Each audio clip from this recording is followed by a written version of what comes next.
Circle بکوٹ کے دیہات اور آزاد کشمیر بھر میں طوفانی بارشوں نے تباہی مچا دی۔ 30 سالہ پرانے ندی نالے امڈ آئے۔ نیلم جہلم اور دریائے کنہار میں طغیانی اور طوفانی بارشوں نے مظفرآباد شہر کا نقشہ تبدیل کر دیا۔ لوہار گلی روڈ ٹریفک کے لیے بند ہو گئی۔ نیلم اور جہلم ویلی روڈ پر جگہ جگہ لینڈ سلائیڈنگ کی وجہ سے ٹریفک ناقابل رفتار۔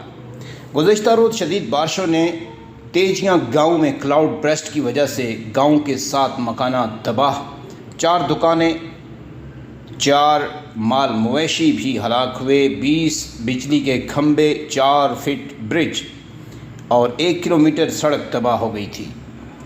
ان علاقوں میں لینڈ سلائیڈنگ کی وجہ سے لوگوں کے گھر متاثر ہوئے۔ دیہی علاقوں میں سرکل بکوٹ کے گاؤں نکھیتر، لنگا لوٹ، دلائی تا نکھیتر، دلائی تا گیری لنک روڈ، ترچ روڈ، دلائی تا گیری لنک روڈ، ترش تا link road, Majhwan Namal link road, Bandian تا لیراں، پٹن تا مسینہ، جباں سے ایبٹ آباد روڈ کو جانے والی چھوٹی بڑی رابطہ سڑکیں مکمل بند ہو گئی تھیں، جس کی وجہ سے ان علاقوں میں اشیاء خودنوش کی قلت بھی پیدا ہونے کا خطرہ پیدا ہوا۔ انتظامیہ نے سیاحوں اور مقامی افراد سے اپیل کی ہے کہ وہ مظفرآباد، نیلم ویلی، گنگا چوٹی، تولی پیر کے علاقوں میں بارش کے دوران سفر سے اجتناب کریں۔